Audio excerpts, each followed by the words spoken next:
Welcome to the special session of the Public Infrastructure and the Policy and Finance committees. We're meeting after the minutes, approval of the minutes of the Infrastructure Committee. We've got just one item on our agenda. So I'll call the meeting to order. Neil Dobler, District 7. Good morning, Tony Emerson, District 4. Mike Lesser, District 9. That is the Infrastructure Committee. Spencer, you want to introduce your committee? Sure. I am the chair of the Policy Committee, Spencer Duncan, District 8. Who else is here? Hannah, you there? Hannah? Sure I am. Hannah Nager, District 6. And then Mr. Emerson also happens to be a member of our committee also, so he doesn't need to reintroduce himself, but Very good. that is our third. Okay, so just as the Public Infrastructure Committee, we do have the minutes of the October 12th, 2021 meeting. Chair, I move approval. Second. We have a motion and a second. All those in favor say aye. Aye. Those opposed, we have approved the minutes. We're going to move on to item number 3, which is financial outlook. And just a bit of background, we've had some discussion on really as we make decisions on infrastructure in particular, we understand that the ramifications, I guess, are far-reaching. So we approve a CIP in year 1, year 2 or 3, that project gets built. Year 4 or so, we have to issue bonds, either GO bonds or revenue bonds.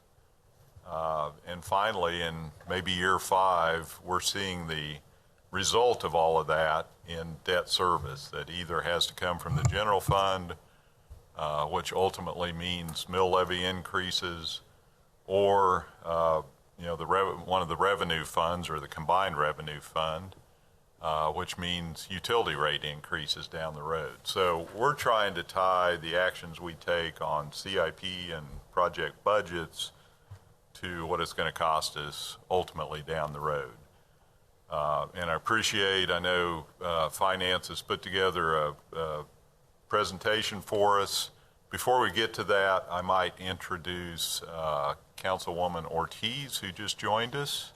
Thank you for being here. And also online, I believe Councilwoman Valdivia Alcala is joining us as well. So with that, I'd like to turn it over to Steve Wade, Finance Director. Thank you, Chair. Thank you.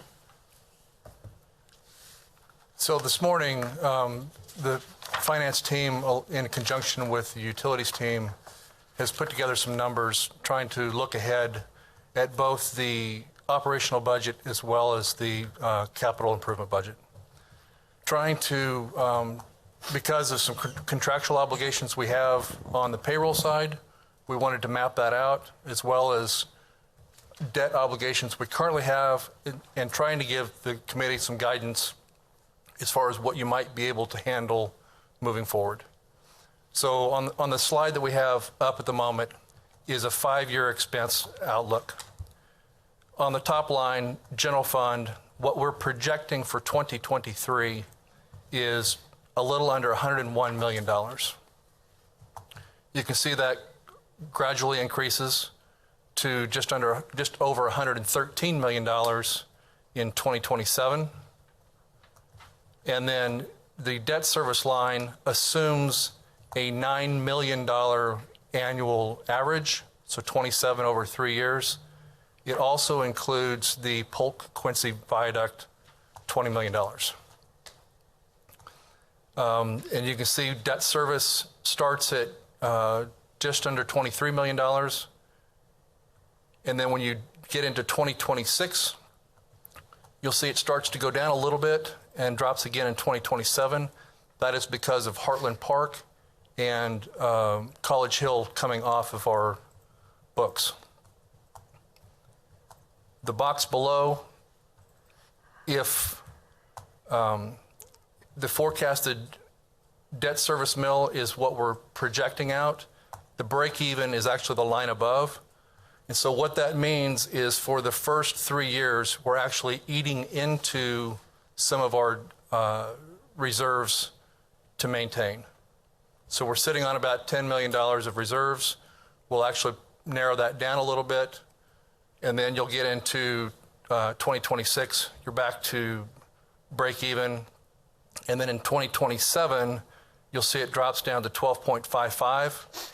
That allows the council to move some of that money back up into the general fund and not use as much on debt service.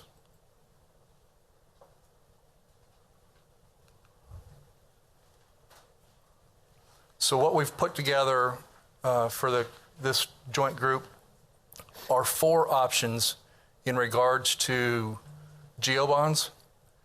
Now, certainly there are hundreds and hundreds of options. We've played with several, but we're coming forward with 4 to consider. Option number 1 assumes no mill increase. It requires $4.8 million of cuts out of the operational budget.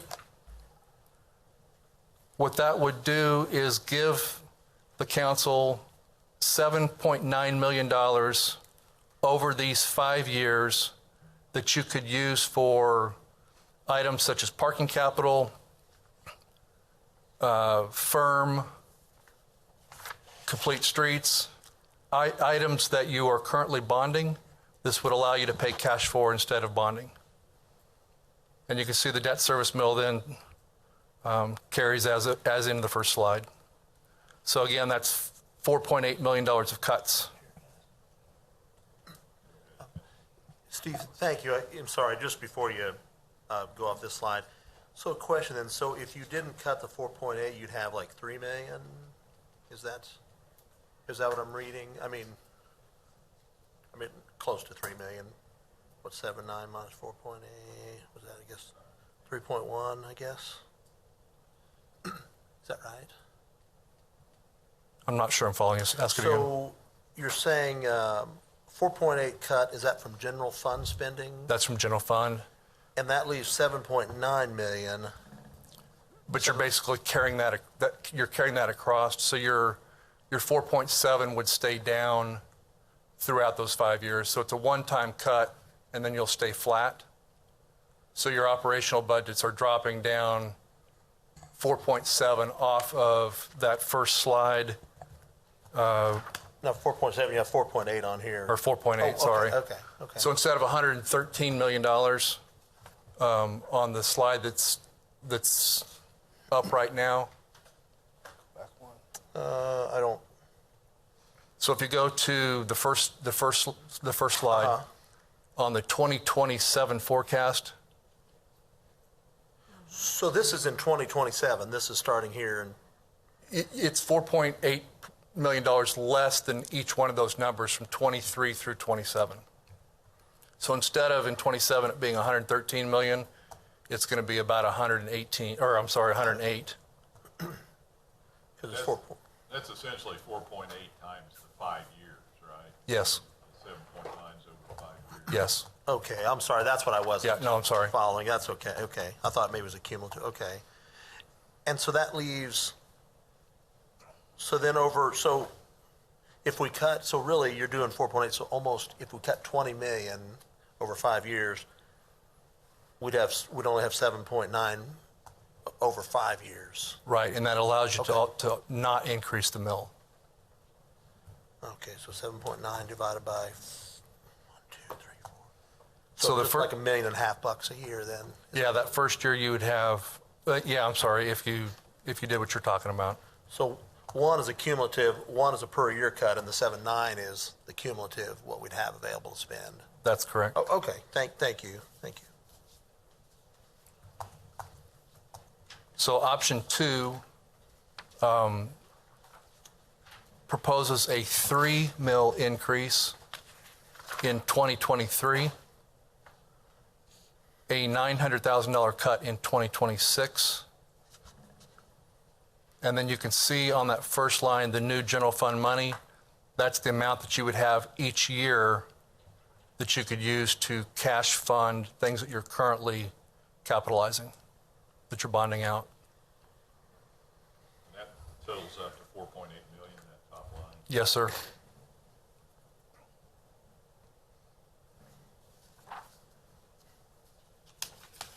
So that 3 mil increase then is going to cover where you had cuts on that option one. That 3 mil increase then would basically cover the majority of those cuts. You still have to, in 26, make just under $1 million of cuts, if that makes sense. And then just for a reference point, on a $150,000 house, a 3 mil increase equates to about $4.30 a month. That's what a 3 mil increase is on a $150,000 house. Question. Yeah. Just for reference for everybody, when we're doing these budget projections, can you tell us, we're assuming flat growth, no growth, some percentage of, just so we kind of know what base we're using for that? Sure. We are, and I'm going to pull the numbers just so I make sure I've got them right. We've got, on sales tax, we're assuming a 1.8% increase on an annualized basis. On our property tax, we're assuming a 2.25% increase each year. So modest growth. Sure. Thanks.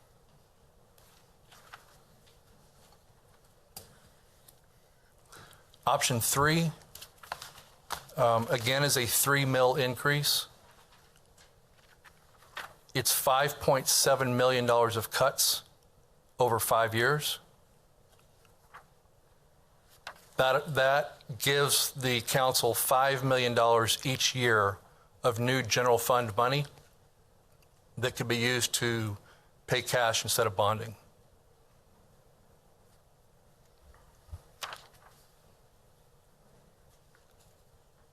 And then option 4 is the same $5 million of cuts. It's just done at once. So on option 3, you had $5.8 million of cuts spread out over 4 years. In option 4, you're taking $5 million of cuts at once in 2023. That puts you cash ahead for the first year, and you're using that to get through to 27.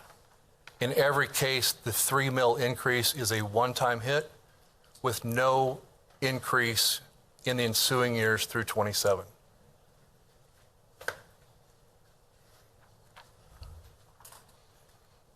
Any questions on those?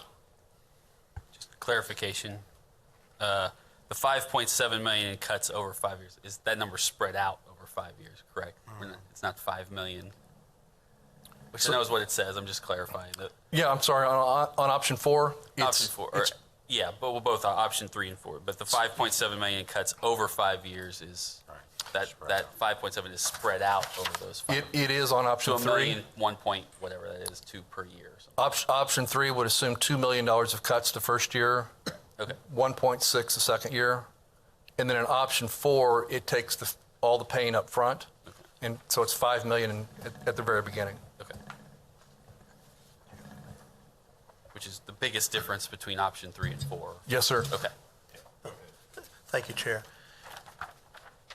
So, Steve, this does not change any of the borrowing we have in our currently scheduled in our CIP. This is simply showing us what we could do if we want to convert some borrowing into paying cash. Is that correct? That's correct. It also assumes that your borrowing rate doesn't increase over that 27 over 3 years. So with Polk Quincy and with a 27 over 3 years, you can run this schedule. If the council wanted to go from 9 million to 15 million, then that changes the debt service model, which then is going to increase your either need for cuts or additional mill levy. Okay. But this does not include any of the revenue bonds, correct? This is strictly GO. That's correct. Are we looking at the revenue today? Yes, sir. also? Okay, thank you. you all pause just for a second and see if there's anybody on the line that would like to ask a question. I'm good, Chair. Go ahead. Say she was good. Okay. Okay, thank you. So clearly, I don't know if you can hear me. Can you hear me? Yes, we can. So clearly, unless we take some of this cash, ARPA cash, to pay some of these projects instead of using it all for new, we will have to increase the mill levy, is what you're telling us. That's correct. Any contribution from the ARPA towards existing debt or reduction of the proposed CIP would lower your debt service mill obligations. If you're using it for increased projects, then yes, you're looking at cuts and or a mill increase. And to be fair, you're probably looking at some of that anyway. Easy there, Junior.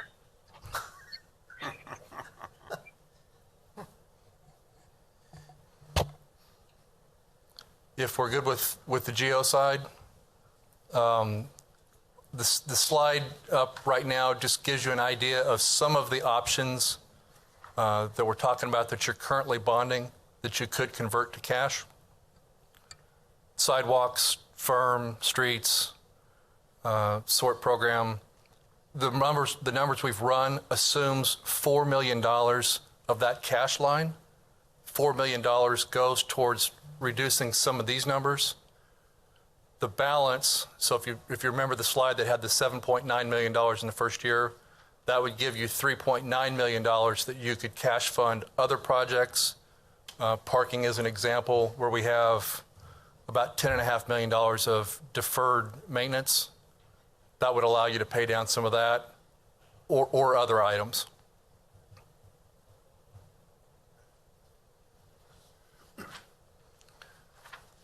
Want to run three quick slides past you as we wrap up the GO side. We tried to do some comparison with peer cities, and so we looked at Wichita, KCK, and Lawrence. And so with the help of Columbia Capital, what we're looking at here is $151 million of outstanding debt for Topeka. You can see that's considerably less than Wichita, KCK. Lawrence is sitting at 88.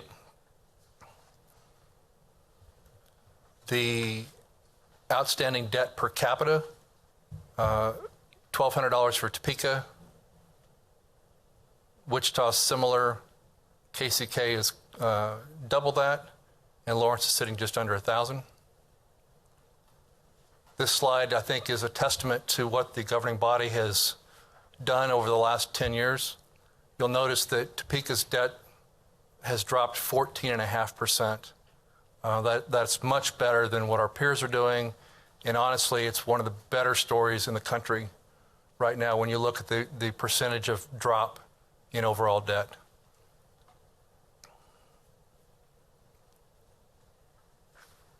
So moving into the revenue side, the revenue bond side, I want to start with the same three slides. And the story is a little bit different on the revenue side. So the slide that's up right now shows the outstanding debt for Topeka is at $314 million. The number for KCK Unified is due to a federal mandated program. And then you see 175 for Lawrence. On a per capita basis, you can see how we stack up. And then when we go to revenue debt outstanding, Wichita has actually made some progress on lowering their debt. Topeka's up 55%. And then you can see what KCK and Lawrence has done.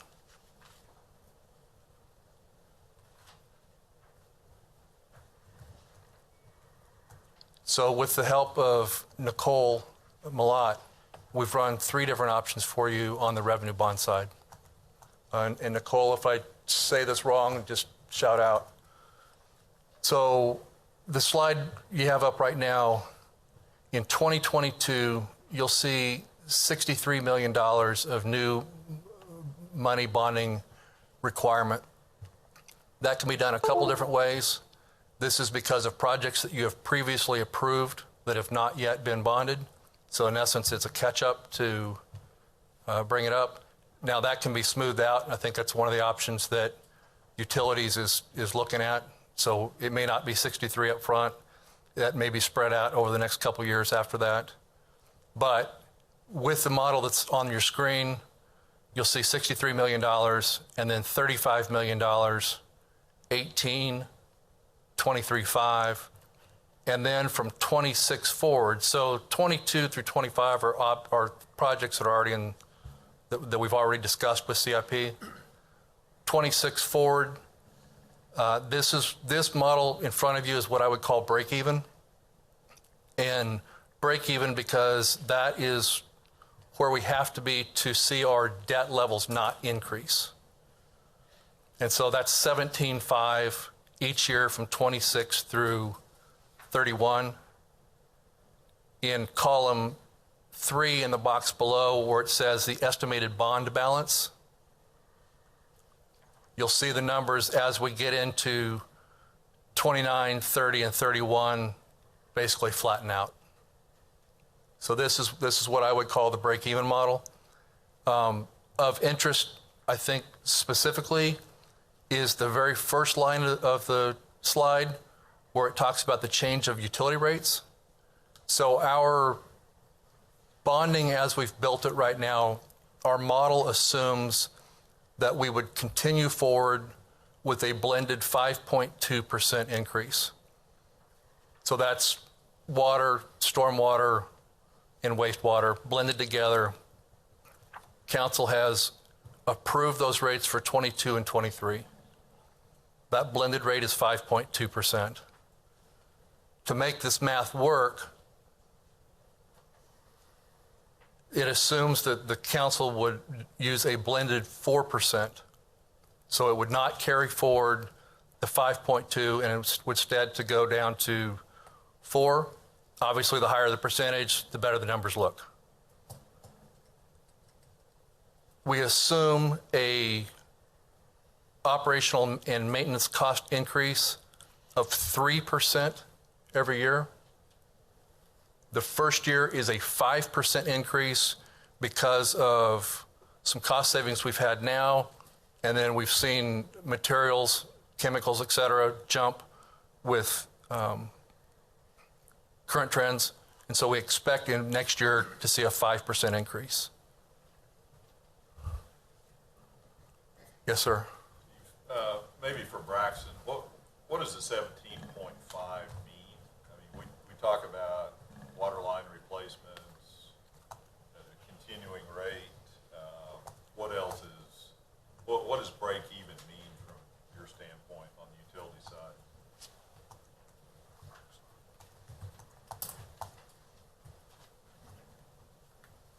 side? It means that some very hard decisions will need to be made relative to what we can do on interceptors, force main, and water line replacement. The big hump is to get us through some regulatory driven issues. You know, we're under a consent decree with KDHE, so we have a number of wastewater treatment projects out there. Grant Jefferson Pump Station is a good example. Nutrient removal, that's under the new NPDES permit. We've got ozone, which is a taste and odor issue. You guys saw the citizen survey results, 60% of the complaints were about taste and odor. So that's really where we are in terms of these, the big number, sticker shock numbers that Steve has indicated in 22, 23. We have taken a look at where we could make some changes to smooth that out a little bit. But that's what that 17 would mean hard decisions in terms of where we are in terms of level of service relative to wastewater, stormwater, and water. Braxton, while you're there, if I could, and I apologize, I know this is coming to you cold here, but, you know, we're going to have to make some decisions pretty soon about it's called ARPA money. Is there some amount of money that we could spend to get ahead of this, of some of and bend the cost curve down for the future. You know, replace a certain amount of sewer or water, so that your long-term maintenance cost actually goes down? The answer is yes, but it's a shocking number when you're looking at 60 miles of water line that's past its useful life, plus another almost 200 miles of water line that is ductile iron that's only 30 years old but was incorrectly bedded. But the real big kicker is the unfunded mandate of KDOT relative to the Polk Quincy viaduct. And the preliminary numbers that I've gotten in from our consultant in terms of what needs to be relocated for that project is $21.5 million. And that would be a very good use of ARPA, because if I have to, it would be some very hard decisions if utilities had to come up with that. Right now, in none of these numbers is any of the money to relocate for Polk Quincy. Is that what you're saying? Correct. That's correct. Well, I'm not going to ask you any more questions. Councilman? Well, I have a question, Chair. Go ahead. Go ahead, Councilwoman. I know that Tony, thank you, Chair. I know that Tony was just stating about ARPA funds, but are any of the funds, and I know we don't know any dollars yet, but I would hope that some of the infrastructure bill that was just signed yesterday, that we'll be getting some of those funds as well, and we can steer some of that money towards utilities and the much needed projects that they need to do. Is that a possibility? I'll chime in on that one. I actually have my first webinar coming up on what the bill actually says we can get funding for. Our different organizations we belong to are digging into it, and we'll be getting a lot more information on that. It appears, though, that a lot of the money is going to go to the states, and then the states are going to distribute it, and we don't know what kind of program the state's going to run with regards to how that money is going to be distributed. So there's still no answer. We know that the money is targeted to help with things like lead lines, infrastructure improvements for water, sewer, streets. So it's an expectation there'll be an opportunity for us to get that, but it's not known yet exactly how the procedure is going to work. And so all of this is without any of that, either ARPA projections, because we haven't gotten to that point yet, in your infrastructure bill projections, because we have no idea where anything is on that. So all of these numbers are not including that, correct? Correct. Thank you. Yeah, I think that's a good, it's good information for us as we move forward with the two different grant programs and look at where we're going to spend the money. There's going to be all kinds of pressure to spend that money elsewhere, but being able to spend it on infrastructure really helps everybody across the board. Councilman Duncan? Yeah, and I'll piggyback off of what Councilmember Valdivia-Alcala was mentioning. That was going to be my question, sort of my question and comment, and talk to staff a little bit about this. Like she said, we're not going to get a check like we did with ARPA. It's going to go to the state. I think what our responsibility is going to be a couple levels, and staff knows this, and they're ready, is to have those projects ready to give to KDOT when those grants come open, and have our act and say, we've got everything, here it is, please, put us in that queue immediately so we can qualify for these dollars. I think the second big question we will need clarification both from the feds and the state on is, and this will be very important I think in our ARPA discussions, is can we use any of those funds as matching dollars? Because that, maybe we can't, I don't know that we have a definitive answer, but that will make a big difference. If 20 million can become 50 or whatever it is. Now, that may be a little sketchier, but we may also look at other dollars if we free up other areas where we can take those dollars. And so if there are matching opportunities, I think that's going to be important. And so the third thing is, I think at some point, we as these two committees doing a group may just want to bring KDOT into this room and have a conversation so they understand what our needs are, not just with Polk Quincy, but other issues as the capital city as those dollars come. So we can sit here with them, whether that's the secretary or whoever she would like to send, so we can have that open conversation, say, this is what we need, this is what we're hoping for, you're right across the street, don't forget us as all the other big cities try to eat up those dollars. So I just wanted to throw those out there. Thank you. Thank you. Braxton, as you outline the upcoming expenses on the utility side, you talked about unfunded mandates. Those are primarily treatment plant kind of things. Replacing infrastructure that we've, in some cases, neglected for years. As you prioritize, if we were to do a break-even budget, there's no way around the mandates from the feds and KDHE. Is that correct? Correct. I mean, we have to take care of nutrients or whatever it is. So that means after operations and after projects to take care of federal mandates, you're really looking at cutting from the projects that replace the aging infrastructure. Is that correct? Correct. You've hit the nail on the head. I absolutely have to comply with my MPDES permits, which means that the areas that I have the ability to cut would be on vehicle replacement, water line replacement, interceptor replacement, force main replacement. Are our water main breaks going down this year? We're up about almost 100 more than we were last year. Great. Thank you. Any other questions? It's all yours. Okay, option 2 takes a 5.2% rate increase and carries it across.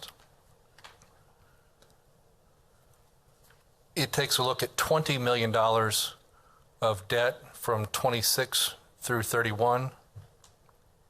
And then you can see what that does to the estimated bond balance. You'll see it continues to increase. Option 3 is, in essence, the same thing, except the rates are identical to slide 1, option 1. So it's a blended 4%. If you do that, that provides less cash, and therefore your bond amount needs to increase to $26 million a year instead of the 20 that's on option 2. And so the bond balance just obviously continues to grow a little faster. Steve, I can't remember, does it crest at 2031?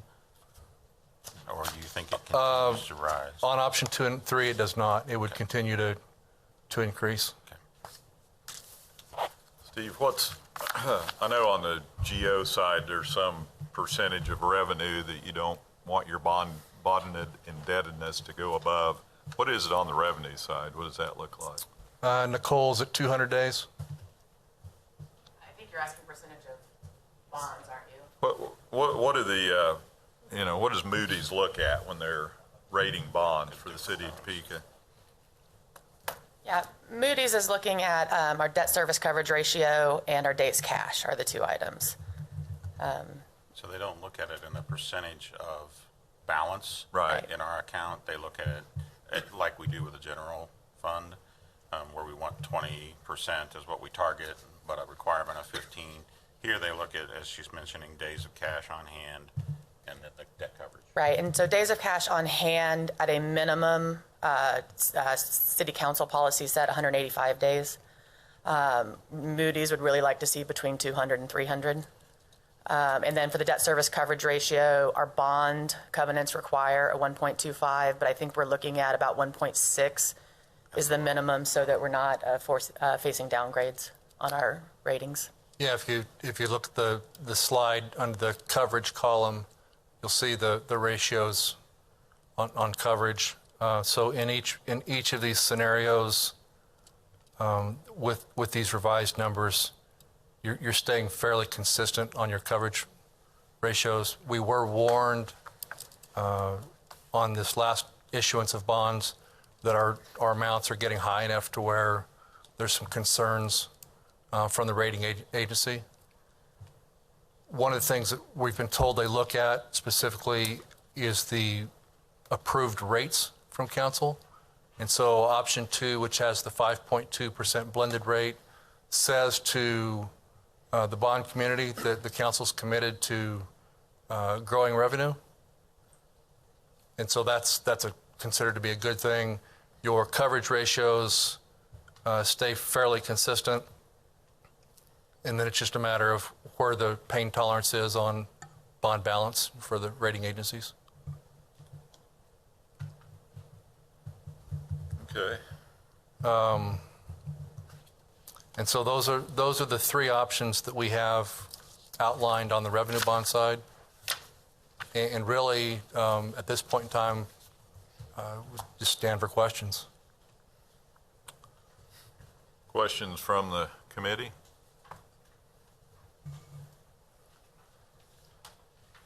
Wish you had a none of the above. Yeah. Option 4, none of the above. No thanks. So, and again, the models are dynamic. Adam and Josh are sitting behind us, and they're running those numbers all the time. And so, if there was a different scenario you wanted to run, it just takes us a couple of minutes to pull those up. Go ahead. Thanks, Chair. I guess one question, I see you're projecting the interest rates out. And Yes. right now, of course, there's a lot of talk about inflation. Right. Had huge inflation over the past year here. And the Fed at some point may have to come in and raise rates, which ends up, affecting the rates that we charge and stuff. Is that, I guess, is there any confidence level in these interest? No, sir. Okay. It's pure guesswork. Okay. I wish I could tell you There was otherwise. something in this morning's, I didn't read the article, but they changed something in this infrastructure thing on municipal bonds. I haven't seen that. Okay. It just happened yesterday, I believe. Yeah, so- I haven't seen it. Okay. Steve, any idea the CIP that we're going to be looking at, what's that schedule look like? Is that first of the year? Yeah, I think we're in the process of gathering information from departments right now. In fact, first submission date is the end of this week. Okay. We'll have an initial round to give to city manager, typically right around January 1. And at that point in time, it'll get narrowed down. I think we're probably looking at that first Saturday or second Saturday of February for a work session. And that's really the first time that I think council would have a good look at the CIP overall. We would be coming to the infrastructure committee in advance of that. So I think one thing that would be helpful, I mean, we have on the revenue side, we have these options, but when you present the CIP, that is the option at that point, correct? And if we have the proposed CIP plugged in to this model, then we're going to see what kind of rate increases is it going to take to maintain that level of infrastructure replacement, all those things we talked about. Is that correct? That's correct. And certainly if the committee or the governing body had guidance in advance as far as, what they're wanting to do, then we would tailor the CIP to match those demands. I think it's, in my mind, I guess it's the reverse of that. If you come Okay. to us with what you think, I mean, Sure. you're the experts in all of this, and if you present what you think you need, Yes, sir. and what I like about this model is it carries it out, to 2031. Obviously, it's a guess at that point, but at least it lets us see the impact of the CIP over the next few years. And then we know what we're facing, and we can start, Absolutely. asking to reduce, and you can come back and say, yeah, we can reduce, but it means Sure. only 4 miles of water line replacement instead of 6 or whatever it is. So we can see what the impacts are going to be. Absolutely. Yeah, I appreciate that. I guess if I could, we've got a few minutes before we need to end the meeting. If we could go back to the geo side, how realistic is 4.8 million in cuts or 5.7 million? It would be very difficult. Because that's pretty close to a percentage, right? 4.8's almost 4.8% of the That's general correct. fund, right? That's correct. What's the majority of the general fund? Majority of the general fund is payroll, but Okay. it's obviously public safety, police and fire.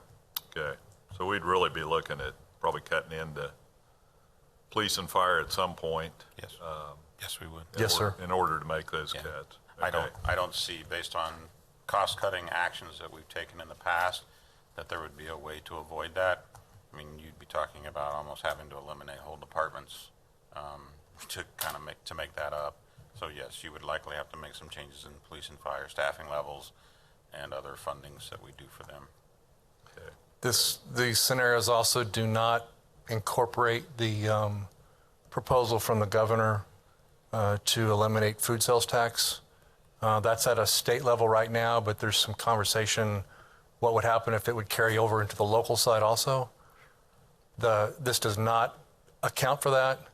What I can tell you, Chair, is that according to numbers that we've received from the state, about 15% of our revenue comes from food. And so you'd be looking at about a 15% reduction in our sales tax revenue overall. Okay. That's based on if it was a zero. That's 15, correct. if it was zero. That's correct. Okay. And it may be, I think. Okay. Perfect. Do these models have, I mean, you talked about growth. That's essentially on the property tax side, that's growth and valuation, correct? Yes, sir. Do these include any growth, actual growth in the community? That is not accounted for. Do they project any loss of population in the community? It does not project a loss of population. The 2.25% increase on valuation, I would say, is moderate. So if we were to drop in population, we would have trouble hitting that number. Okay. Because obviously the answer to both of these is to get more revenue, right? Yes, We sir. could grow the community, Yes, sir. new water meters, new property tax. What a concept. All right. Any questions from the committee?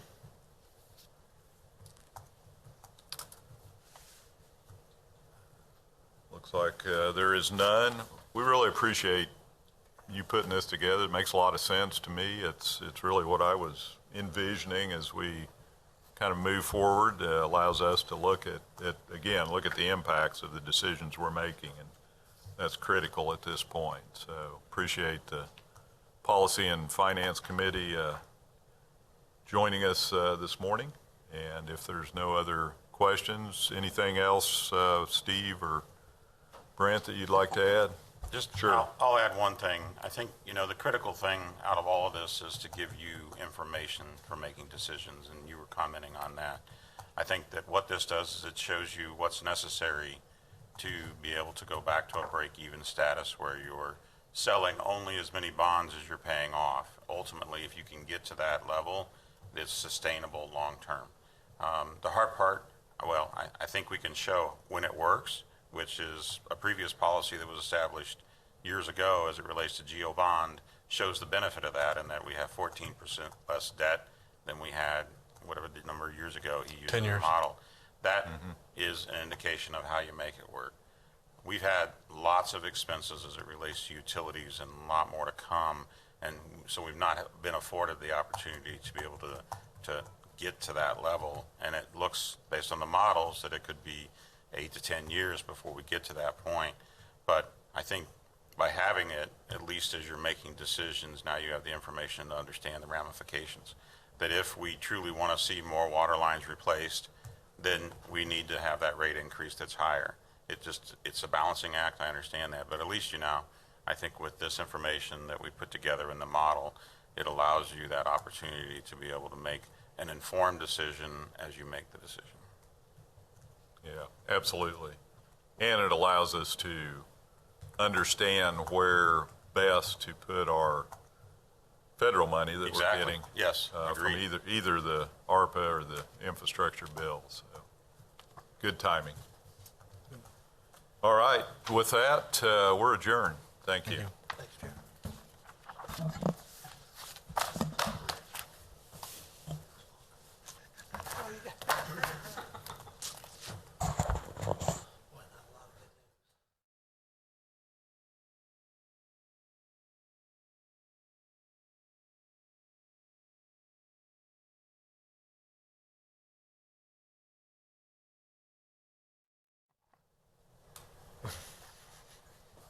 Are we live?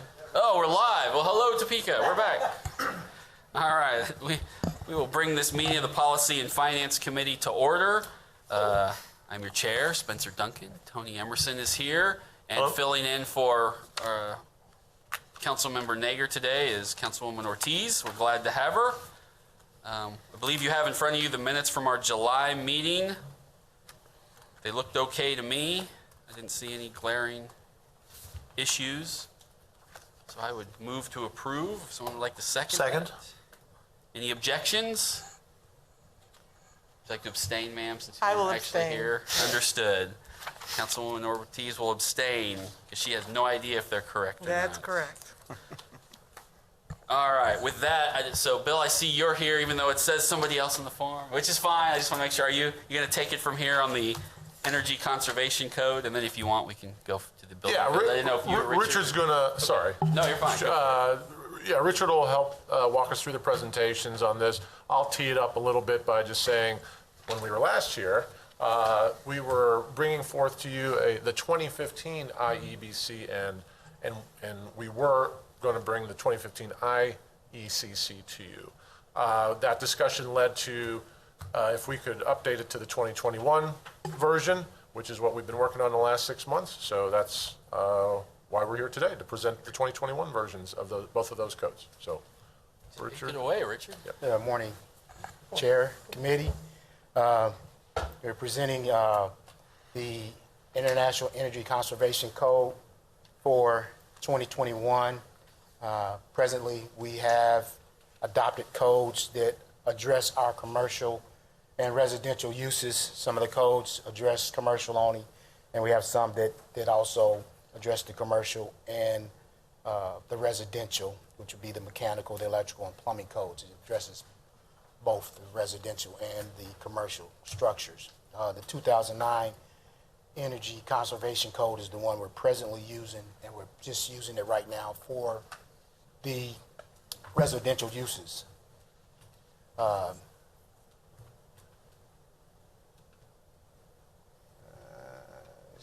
Okay.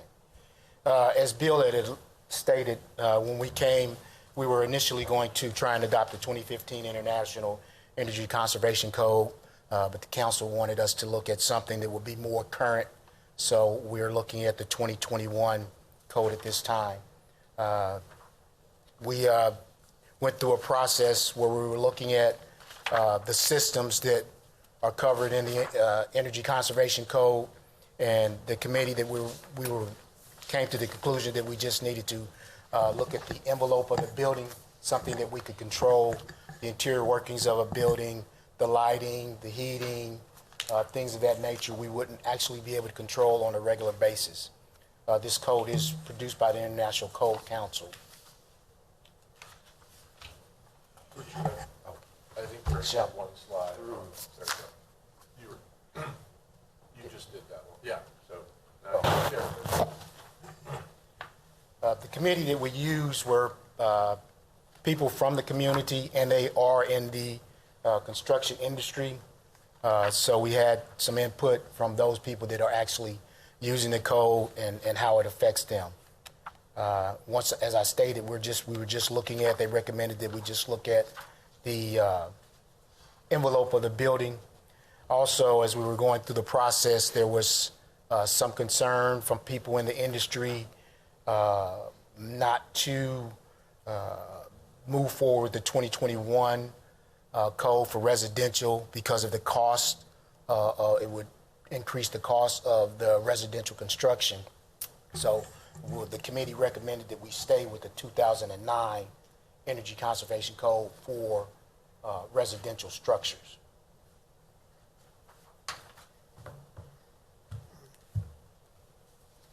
This is comparable cities and where they are with using the Energy Conservation Code. As you can see, if we go to the 2021, we'll be the only one that's at that level. Some communities are a little further behind, but it will be the most current code that we could use. Some notable changes for the commercial use. requiring skylights in areas of 2,500 square feet. So that's like most entryways. They were saying that if you have an entryway and it's over 2,500 square feet, that you needed to put in a skylight, a dome, so that you could have natural light come in. The committee felt that those domes, once you put them in, they're not dependable, they leak, and you would have to have a constant repair on it. So they felt that wouldn't be good for our community, so we are definitely leaving that one out. Another notable one is there's a requirement in there that if you have like a garage door or a bay door and you open that door and the climate temperature in that area was at 78, once that door closes, your air conditioning or heating would have to come on automatically and put it back to that required temperature or what it was before the door opened. The committee also felt that that was not something that we wanted in our community. So those are two notable changes that were not adopted. So that's my presentation. I stand for any questions that you may have. Councilman Emerson. Thank you, Chair. Mr. Faulkner, thank you for the presentation. I guess my question is,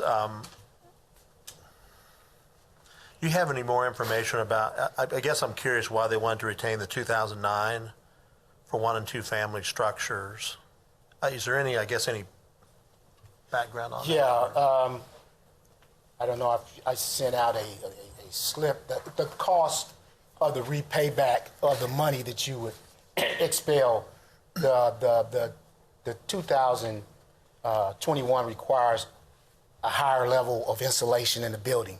Sure. And for you to get your money back, it would either be 19 years, which if you bought a house, it's paid for in 19 years, or 16 years. So the payback, the cost payback to benefit was not reasonable. So that's one of the reasons why they didn't want to do it. And also the industry felt that it was going to cost more to build those buildings, because when you put in the upgraded insulation, you're going to lose square footage in the house because you have to use bigger 2x4s and it shrinks the area of the house. And we were coming up with you'd lose about 164 square feet of house in a 1,500 square foot house.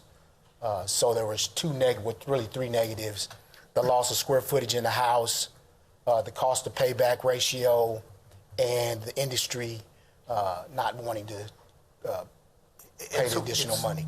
Only the building envelope that they're,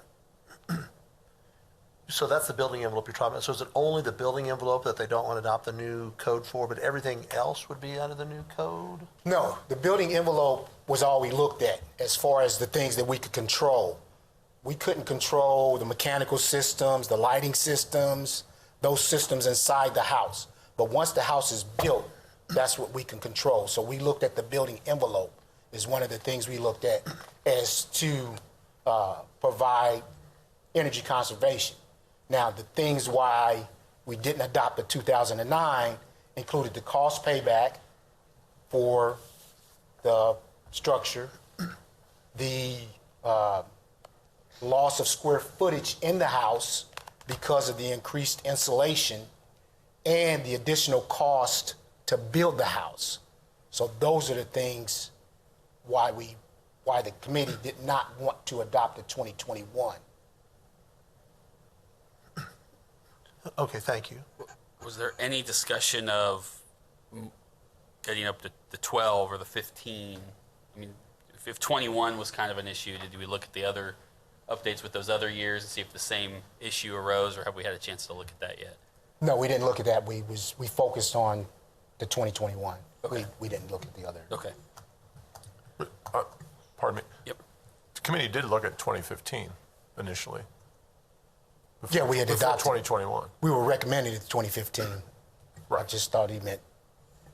No, well, I guess that was my question. I mean, obviously, we had asked for 2021. I didn't know that if there was also a consideration of at least updating the residential to 2015, and then and coming back and saying the same thing to us. Hey, we don't want to go past 15 because of these concerns, but we at least got you Right. there. If we had or if there's any chance that discussion can happen in the next year, or is planning to, I don't know. So. Correct me if I'm wrong, Richard, but what I think you're getting at is the committee was ready to bring you 2015, so they had already identified the issues that Mr. Faulkner had just gone through. We're going to recommend not to do residential in the 2015, so that just carried through into 2021. So to answer your question, they did look at 2015, still having the issues in 2015 that they had in 2021. Okay. Yeah. Okay. Yeah. Okay. Well, and I'll just add this, and it's not really, I guess it's just for the universe. I do understand those concerns, and I talked with some of those individuals, and I will not downplay them because they're real. I also, as I point out to some of them, you look at some of the cities on here that are at 12 and 15, and they all experience building growth and population growth in the last 10 years. So while I get the concern, and again, this isn't directed at you two, I'm kind of like, the evidence shows us that it hasn't stopped the world from moving forward. So and I'm very appreciative that we got the commercial up to 2021. I know that was a lot of extra work, and thank you very much to all the staff and people who put that time in. It means a lot to those of us who really wanted that to happen.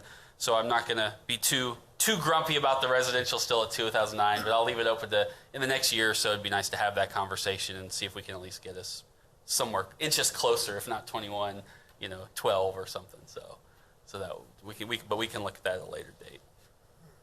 Any other questions on that one? Yep. I guess, Chair, just for me personally, and I apologize, we did have this last week, and I looked at this, and I should have said something at the time, but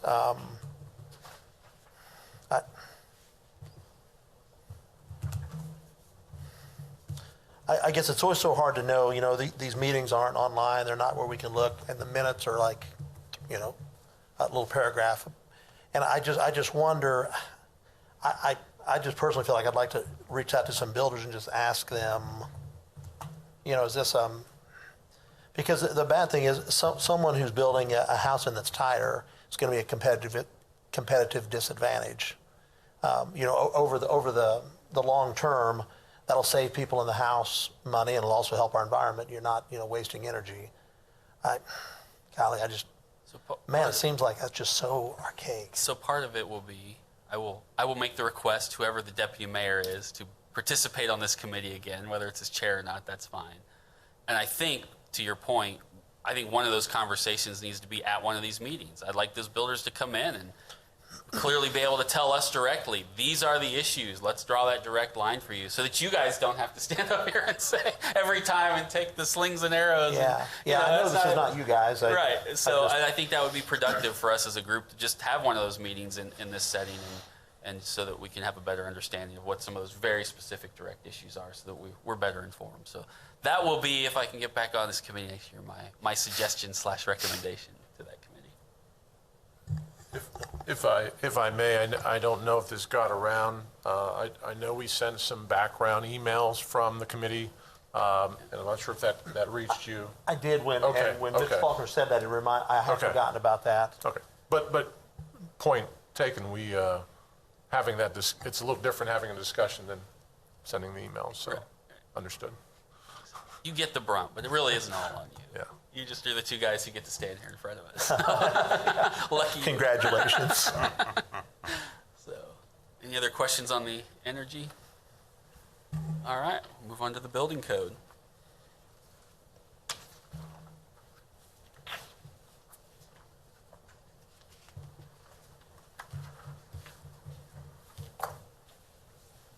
Once again, this is the existing building code, International Existing Building Code 2021, which we haven't been using.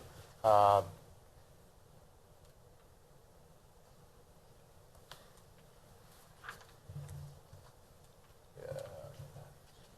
codes that we presently have and that we're using for existing structures was the International Life Safety Code 2015, the Uniform Conservation Code 1997. And we were using those codes for existing buildings as we went reviewed plans for redevelopment.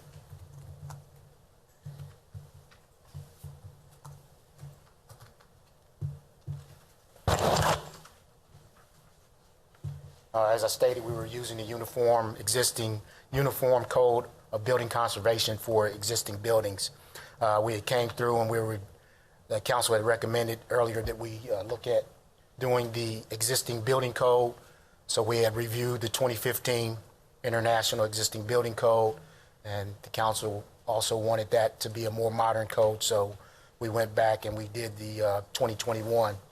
That code is published by the International Code Council. That code, the present code, the existing code, takes into consideration the challenges that are faced when you go through and try and repurpose an existing building. They looked at the cost, the materials, and how those things would affect the repurposing of those buildings. As I said, we also use the life safety code for existing structures as well.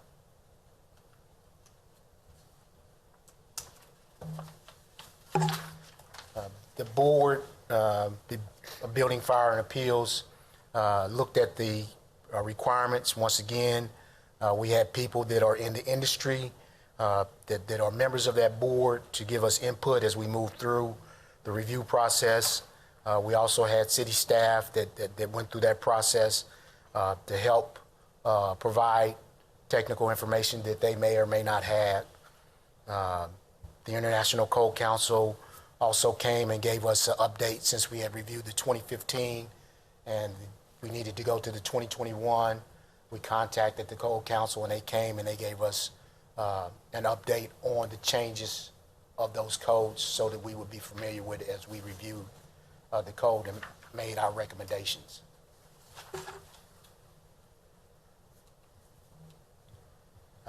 As you can see, if Topeka goes to the 2021, we will be the only community in those peer cities that I was looking at that will be in the 2021.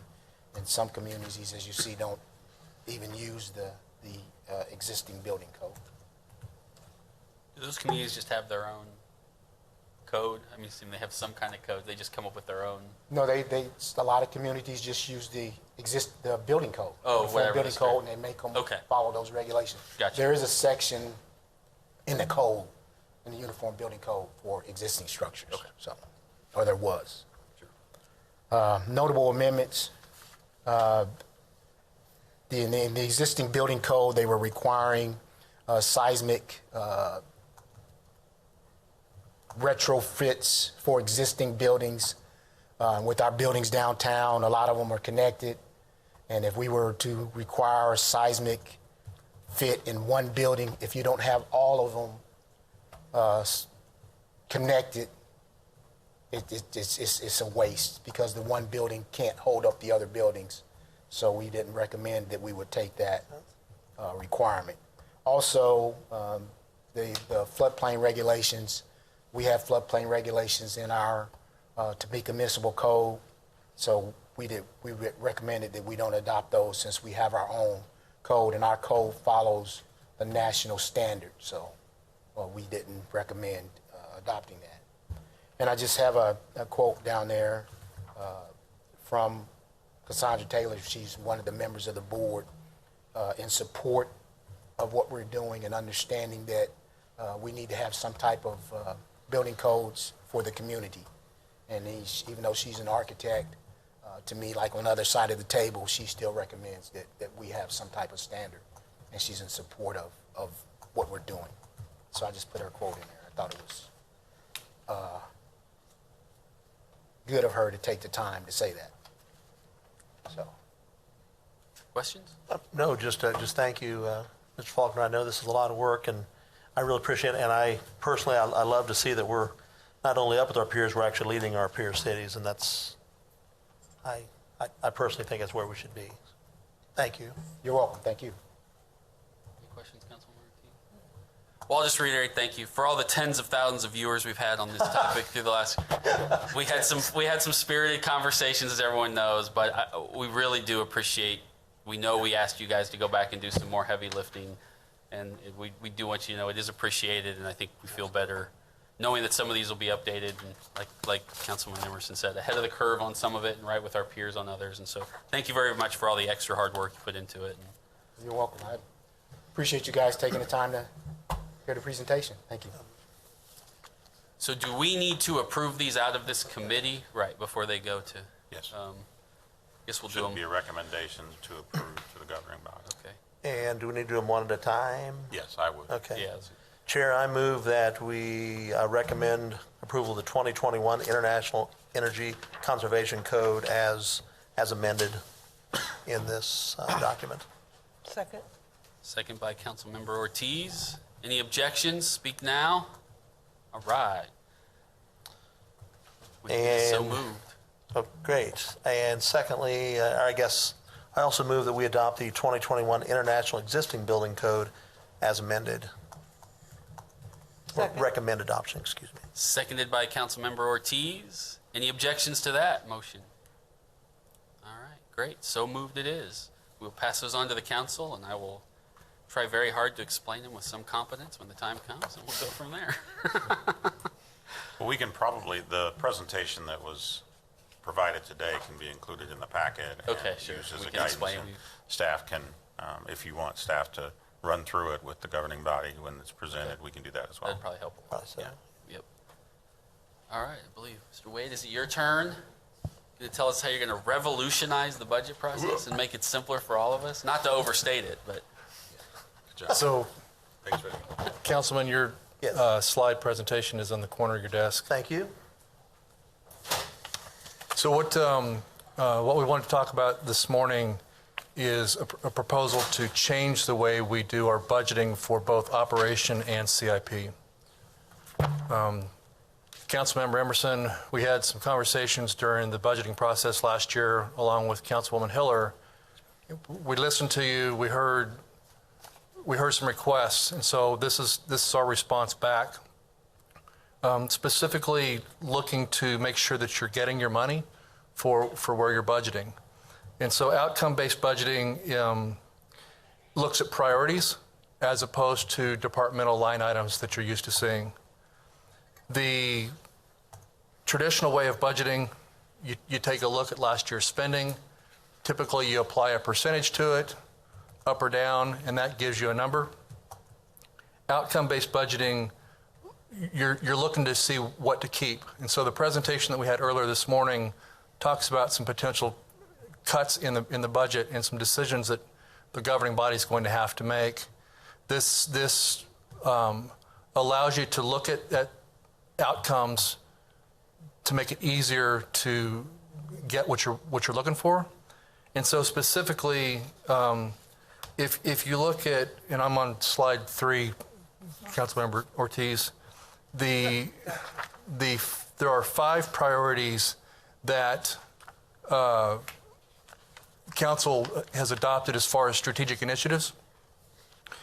Investing in infrastructure, continuing a commitment to developing neighborhoods, continuing a commitment to public safety, selected strategic investments toward quality of life, and improving fiscal sustainability. Those are the strategic initiatives that this body adopted earlier this year. The way this works is we would assemble a community board of community members, council members, staff of about 25 individuals. We would have a conversation about each one of those 5. That would be seeking feedback as far as quality of life. What does that mean? Getting input from the community with the goal of increasing that input. The departments would take that. They would come back to this committee and the city manager with proposals. Those proposals would be similar to a grant process that would be evaluated and scored. So we're putting some logic behind the budget proposals being put in front of you. An example of a scorecard looks very similar to what we use for social service grant committee. And I realize you can't see it on screen because it's very small, but it just shows you that there are 5 or 6 different considerations that would be looked at and scored on scales of 1 to 10. And so if For example, Chair, if we were looking at TPAC and we were looking to do some HVAC work, you would score that against this, and we would come back to you then and say, Chair, we've looked at this proposal. It scores an 85 out of 100. We think this is something that you should do. And Mr. Wade, if I could, thank you, Chair. This is for CIP. CIP, and we would also do a similar process Okay. with operational. Okay. CIP would come up first, obviously. Okay. But we would also roll this out with the operational budget. The reason for the timing issue this morning is with CIP coming very quickly, we need to kind of get this blessing of this committee to move forward. We're also looking at doing the work in the community starting in early February. So really, in order to make progress on this, we need some input today. Thank you. There's a couple of examples of what these proposals would look like. So your budget book would have two parts. You'd have for the first year, you would have the book that you're used to seeing now, just so that we're not totally upsetting the apple cart. But then at the front of the book, you would have these proposals. And so, again, if we were talking about quality of life, you would look at that stuff up front.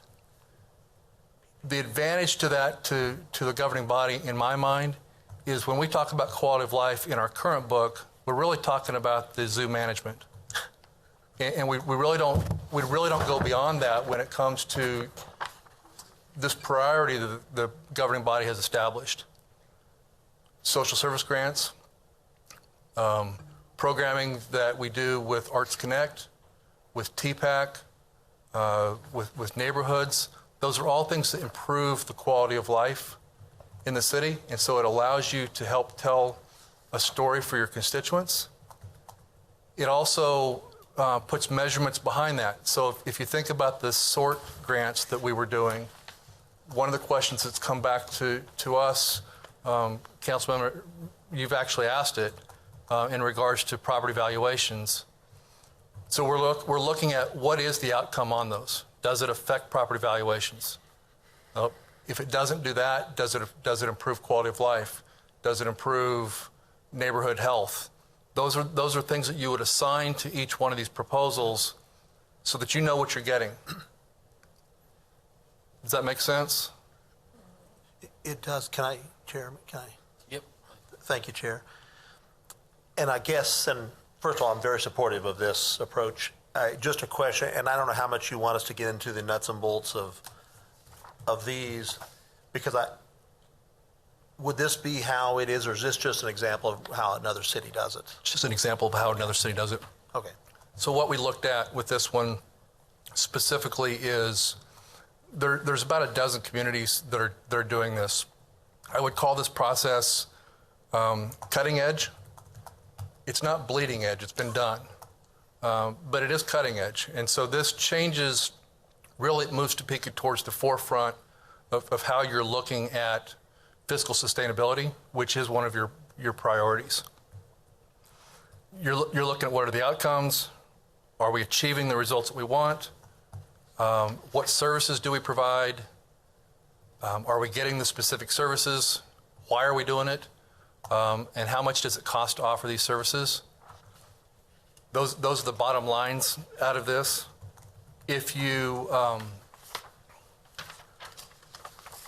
and I can real quickly just use the finance department as an example. What you're seeing right now is the traditional look.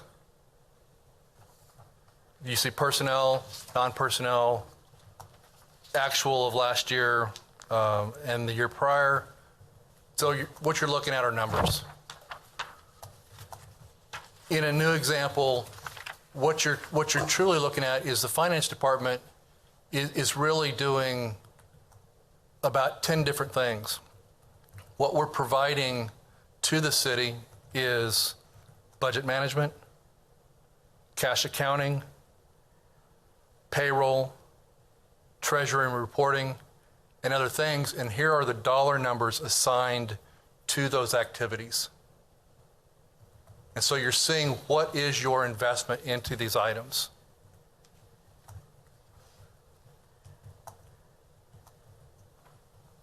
So this is what we would like to do, Chair. This would start, we would come to council, city manager, I think we were talking about in February, Right. with a presentation from the University of Kansas that would talk about how this would roll out to the community. We have an individual who has done a lot of this work out of Baltimore that would provide some assistance, some technical expertise. We're not proposing to model Baltimore. We're proposing to look at communities closer to our size. And then when you would see the CIP in really February or March, you'll start to see some quantitative numbers going up against it that you can make decisions with. Is there any formal change we will have to make as a governing body to make this switch? No, sir. Outside of just nodding our heads and saying, yeah, let's give it a try? No, sir. There's nothing in our charter or any of our ordinances that will have to be changed? No, sir. Ultimately, our budgets are submitted on the state budget forms. And so staff will have to create and put our budget, when it's approved, onto those state forms. The method and methodology that we use is ours to decide. And if we feel this creates the best opportunity for us to understand what we're targeting our money towards, then we can use it. So it's really an opportunity to try something different that we feel will better paint a better picture as to what we're doing. Sure. Okay. Well, it helps to know we don't have to draft an ordinance. No, this is really just, we wanted to show you what it is we were looking at and make sure that nobody had any red flags. So, because there's a significant amount of work that needs to take place to move this forward. Well done. As Councilmember Emerson stated, I'm very supportive of this also. I think not just in your brief example, but in other things we've looked at, it provides a better breakdown, I think, of what departments are doing. And I think one of the things I said earlier was you don't have to like the score we give something, whether it's good or bad as we go through that process, but you at least gives us a baseline for a conversation, Right. as opposed to just, we spend $1 million in this department, when we get bogged in, what does that mean? Like, where is it actually going, and what is our outcome based on that $1 million? What are the functions that are being conducted by the department? And so it's nice to be able to give us some other tool to have a discussion from as to what changes we need to make or not make. And so I too am supportive of giving this a shot, as it were. You have comments, Councilman? Are Josh and Adam, would they be doing this? Yes, Are they on salary? they are on salary. Okay, well, gentlemen, I'm fine with you working nights, weekends, holidays, August. There was a time where they did that recently, if I remember correctly. I'm fine with that, just for the record. So, no, this truly is a result of us listening to feedback from the governing body. Questions, comments, questions, Councilman? Now, when you enter the numbers in there, thank you, Chair, Steve, will those be proposed numbers or factual numbers? Or you'll be able to switch them all around? For the scoring, so the scoring would be similar to what the Social Service Committee does right now. They are subjective. And so we would have a committee of about 5 individuals that are encouraged to look at things objectively, and that they don't have something tied to it where I'm going to score it 100 because I know I really want it. Obviously, those scores can be very debatable, just as they are with the Social Service Grant Committee. But we hope that they are factual enough to where there's a basis to them. I did like the part when you said you'd like to get out, with the community, with Yes. constituents, and have a board or have 25 people meet or whatever you do. I think that's great. That's an opportunity for them to voice their concerns or whatever they have. The only thing I would ask is if there's any way that we can get new people You know, I love my NIAs. I love them dearly, and I think they should have a seat at the table. But when I look at boards, sometimes I feel like we have the same exact people. You know, when I look at the news, here's the same exact person telling me what's not working or what is working. And you know what? I see it, and so do other people. And there's people that they want to get involved, they don't know how, and I think if we just put that push out there, that'll be well accepted, you know, by each and everybody, you know. One of the things that we see with these committees, Councilwoman, is representation from each council district. So we will be coming back to the governing body, asking for some nominations from your districts. There would be some representation on the NIAs, staff, council members, and probably some community members at large. And that's awesome. That's awesome. You know, because I represent a district that Spencer doesn't represent, so that's why we need that. Right. And that's why we need all walks of life of people. Thank you. You bet. Any other questions or comments for Steve? All right. Any other items anyone wanted to address? We will have a committee meeting after Thanksgiving. I think we need to tell Liz to send that out as we publicly announced at the last meeting. Yeah. So I'll throw that out there. We'll have one in a couple weeks.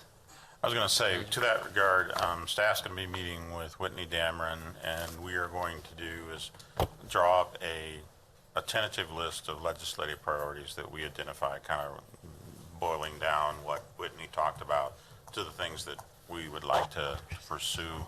Okay. Obviously, nothing's off the table, but thought that the process would move smoother when you do get together if we had kind of a short list ready to go with a description on those.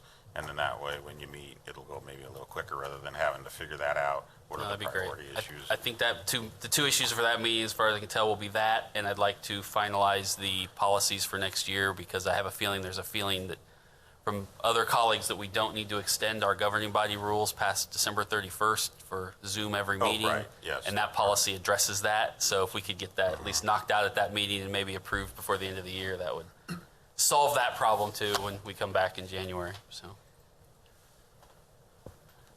with that, I guess we're done. Get out of here. Sounds good. Is that your adjournment? That's my adjournment. Okay. Yeah. Or you just wait till people leave and you don't have a quorum. I want to fulfill my promise to Hannah. That's right. So I don't want to be sitting there and everybody's like, I didn't know that was adjournment. Let's see here.